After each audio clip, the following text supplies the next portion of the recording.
Government's unveiled its second major welfare support plan in a week, this time aimed at self-employed workers affected by COVID-19. Joining us from Westminster is the Business Secretary Alok Sharma. Hello to you, Mr. Sharma. Thank you for joining us. I know that you guys are really busy, but I'm sure that you appreciate how important it is that you talk to viewers directly at these challenging times and allow me to ask some of the questions on their behalf.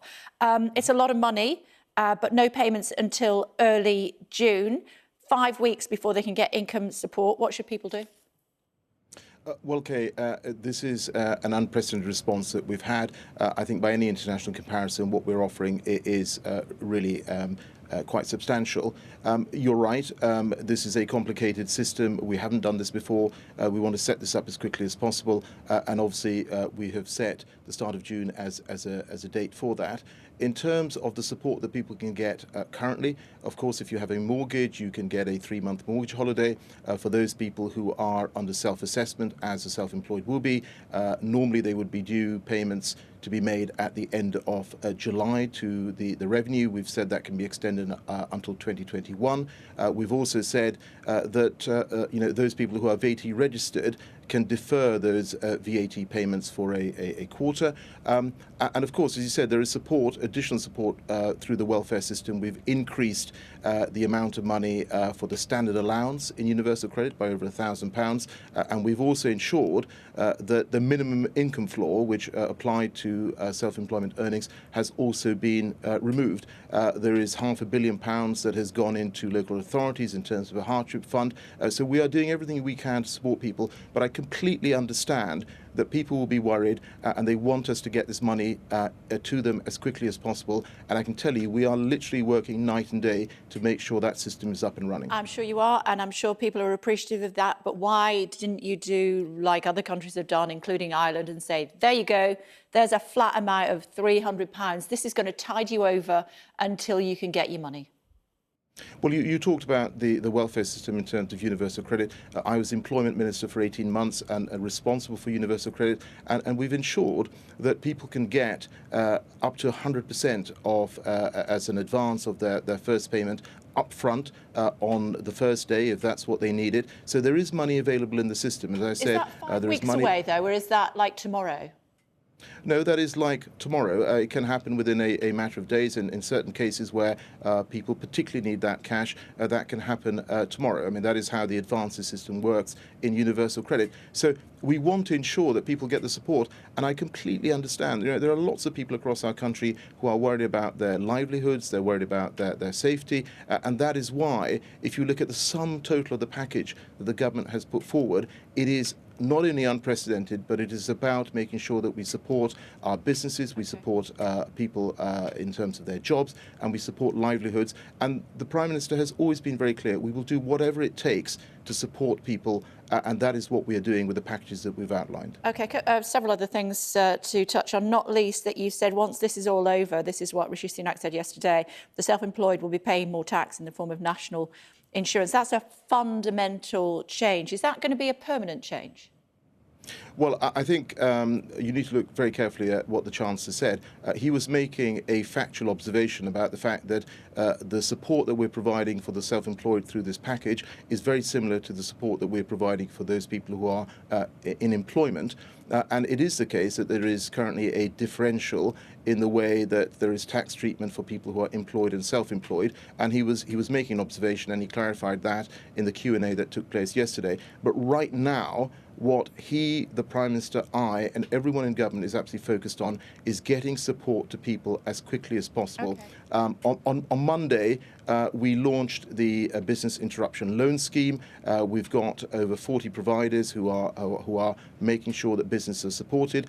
And I go back to this point, Kay, is that yes, we're making these announcements, but I am also very acutely aware of the fact that we need to get support to people as quickly as we can, and we are doing everything we can to make sure that happens. I think that was a yes or no question, if I may, Minister. Is it a permanent change or not?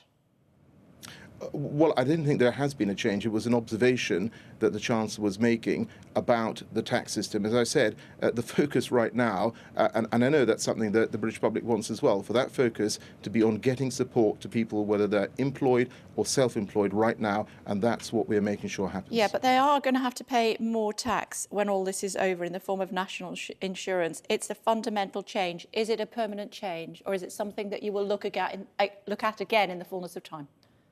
Well, I think if you look carefully at the words the Chancellor said yesterday... I'm not talking to the Chancellor, I'm talking to you this morning. No, you are indeed, speaking on behalf of the government this morning. I'm asking you, is it a permanent change, yes or no? Well, okay, absolutely, I'm speaking on behalf of the Chancellor.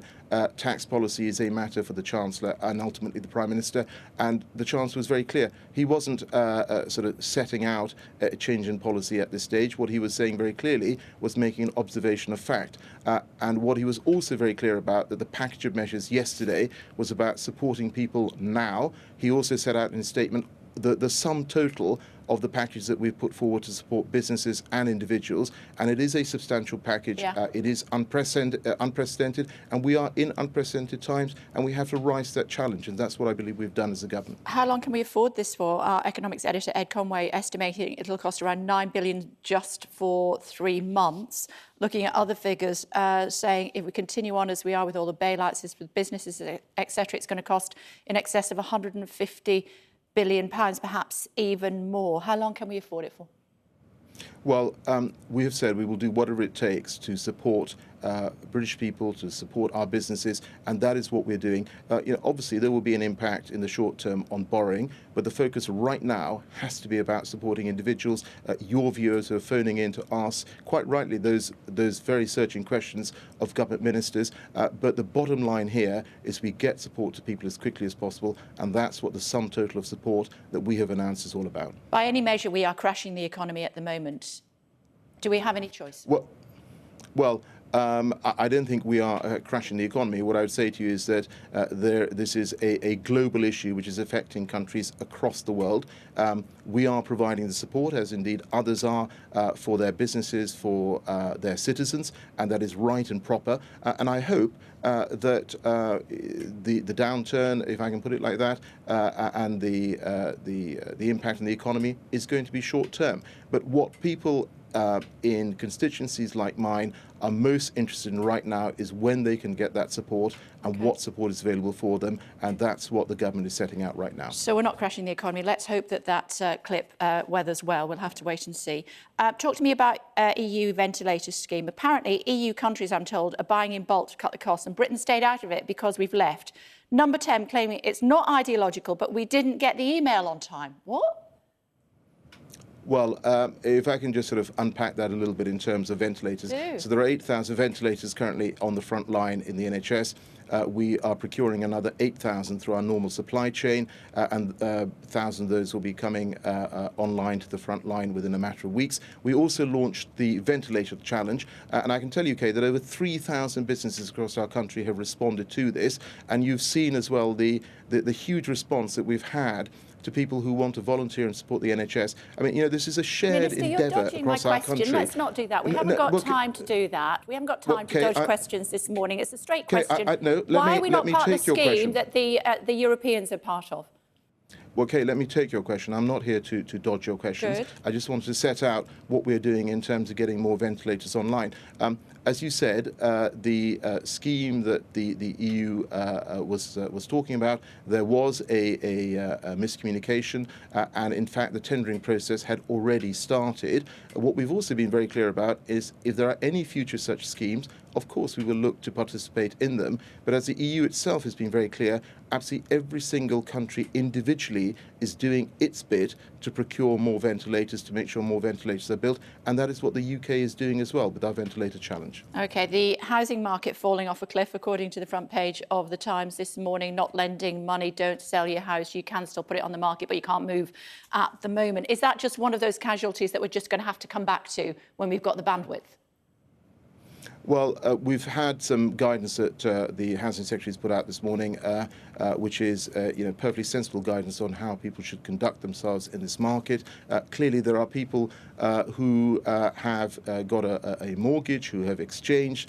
We have talked to the mortgage lenders, and we have agreed that they will look to extend those mortgages to a point at which completion can take place. We're also talking to the conveyancing sector to make sure that practically completion dates can be moved forward. But of course, people will understand that at this time they should, where it is at all possible, move their dates for completion, but also move their dates for moving into new homes.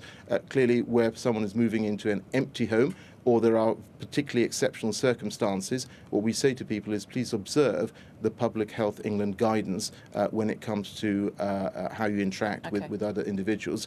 But your listeners, your viewers who will be watching this will absolutely agree with the guidance that we've put out there, which is that at this time, people should be looking to delay any moves. This is about safety for them and safety for others in our communities. OK, quick thought before I let you go. I know we're out of time. I was a bit teary clapping for our carers last night. What about you?